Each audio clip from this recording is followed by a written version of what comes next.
Apa dia bilang Nabi Nuh? Dia bilang wajadtul haya kadarin laha babani.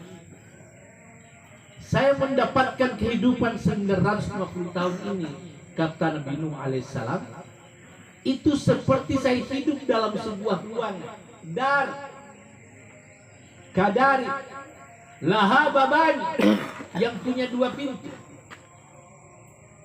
Ya biasanya kalau rumah kita kan, Pak, tidak boleh babana, deh.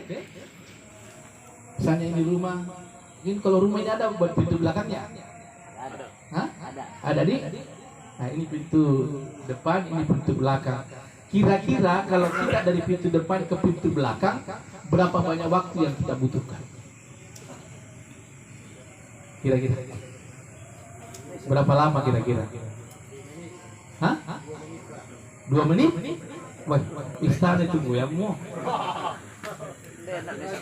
Hah? Mungkin tidak sampai 1 menit. Itu yang dirasakan Nabi Nuh alaihissalam. Hidup selama 950 tahun usianya, tapi dia rasakan seperti dia hidup dalam sebuah ruangan yang pintunya 2. Saya masuk di pintu yang satu dan saya keluar di pintu yang lain. Begitu singkatnya kehidupan ini. Itu kalau mindset kita berbicara tentang mati, melihat usia. Yang kedua, kadang-kadang kita melihat bahwa orang meninggal itu harus sakit. Makanya Mitulek tahu sakit apa ini. Sekarang saya mau tanya, ada nggak orang meninggal tidak sakit? Ada? Banyak.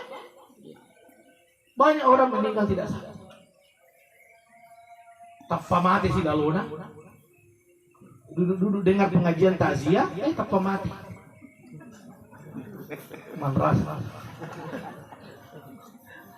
Saya Pak, kebetulan saya diberi ilmu sama Allah. Saya bisa tahu ibu mana orang yang sebentar lagi meninggal, mana yang masih. Saya bisa perhatikan bukan Mbak ini. Manrasan. Ya.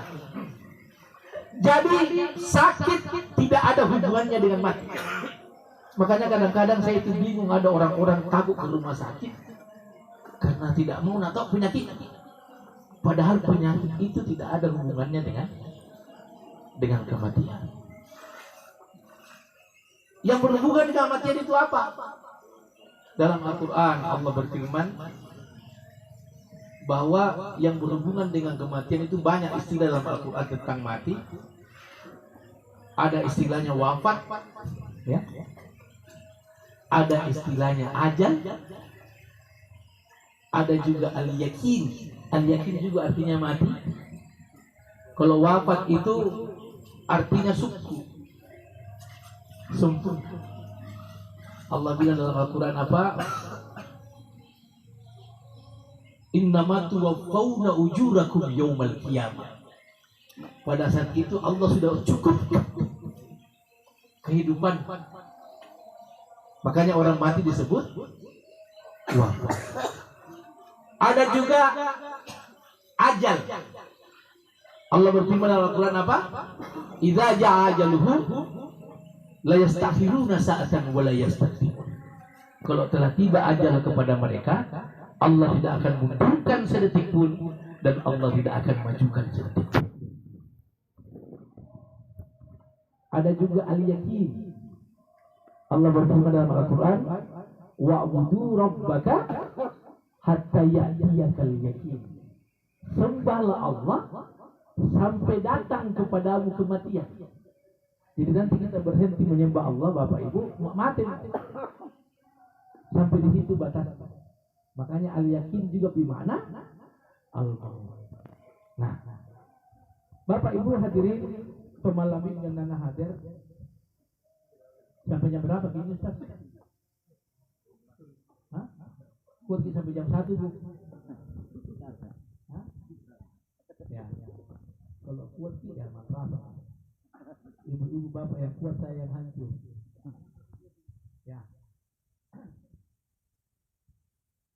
itu kematian? Apa sangat?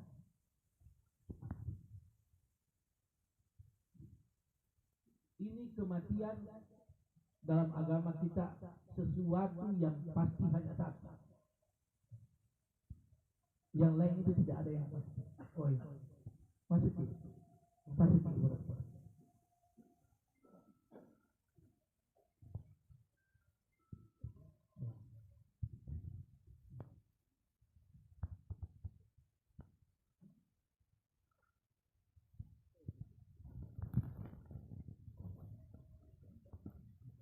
Al-mautu haqqun.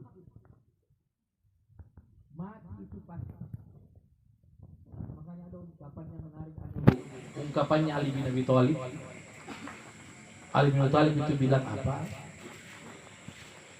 Saya tidak pernah menyaksikan sesuatu yang pasti, tapi selalu dipersiapkan dengan cara-cara yang tidak pasti, seperti kematian. Dan saya tidak pernah melihat sesuatu yang tidak pasti, tetapi selalu disiapkan dengan cara-cara yang pasti, seperti kehidupan. Itu ungkapannya Ali bin Abi Thalib karramallahu wajhahu. Kematian itu pasti terjadi. Orang tua pasti mati, orang muda juga pasti mati. Orang cantik pasti mati, orang yang tidak cantik pasti mati.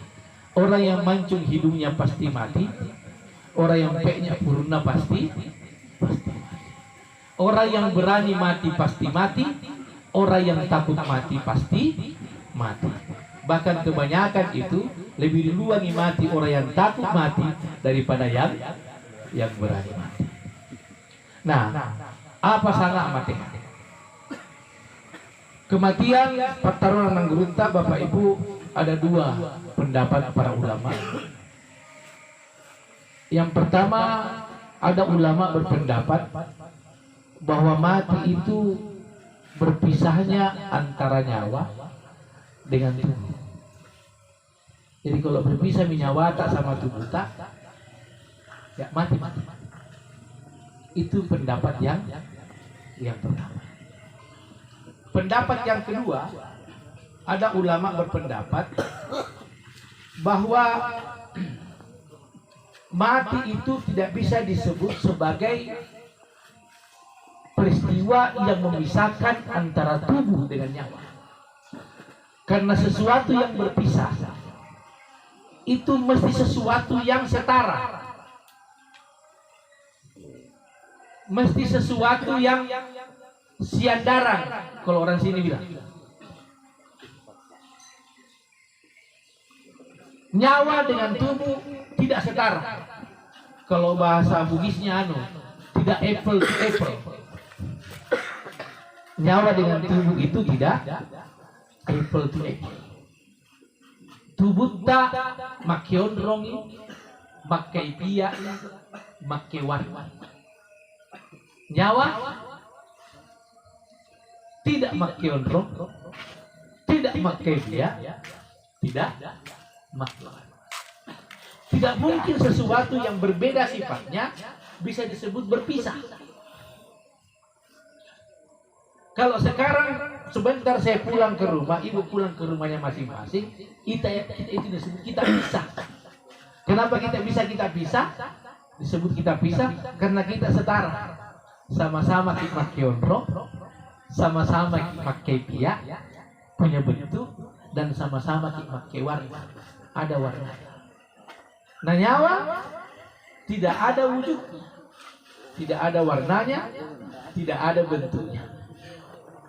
Jadi tidak bisa disebut itu mati berpisah antara tubuh dengan nyawa.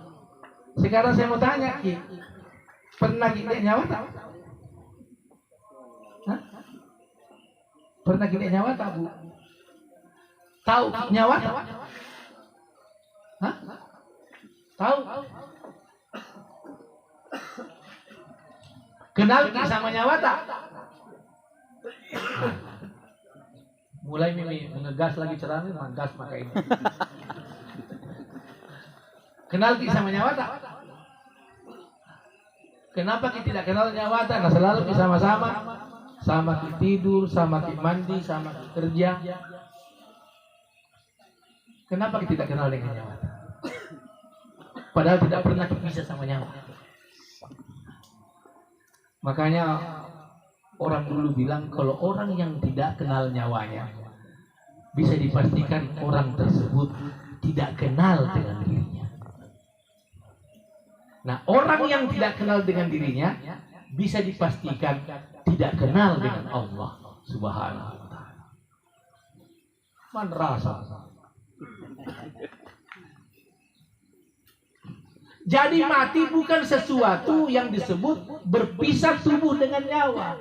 Karena nyawa dengan tubuh sesuatu yang tidak setara, tidak sama sifat. Makanya kalau ada yang tanya sama saya, Ustaz, di mana nyawa? Salah pertanyaanmu, Bos. Kenapa? Karena kata di mana hanya bisa ditujukan kepada sesuatu yang punya bentuk dan dia bertempat. Baru dibilang di mana. Nah, nyawa tidak bisa dibilang di mana. Salah pertanyaan. Karena salah pertanyaan, jawabannya juga pasti salah. Apa jawabannya orang biasa bilang? Orang biasa bilang tidak di dalam, tidak. Hah? Kalau begitu apa pada nyawa, Ustaz? Apa pada mati? Mati dalam pandangan para ulama yang kedua ini menganggap bahwa kematian itu tidak berfungsinya nyawa kepada tubuh. Mati. Jadi kalau tidak berfungsi nyawa tak ke tubuh tak ya mati.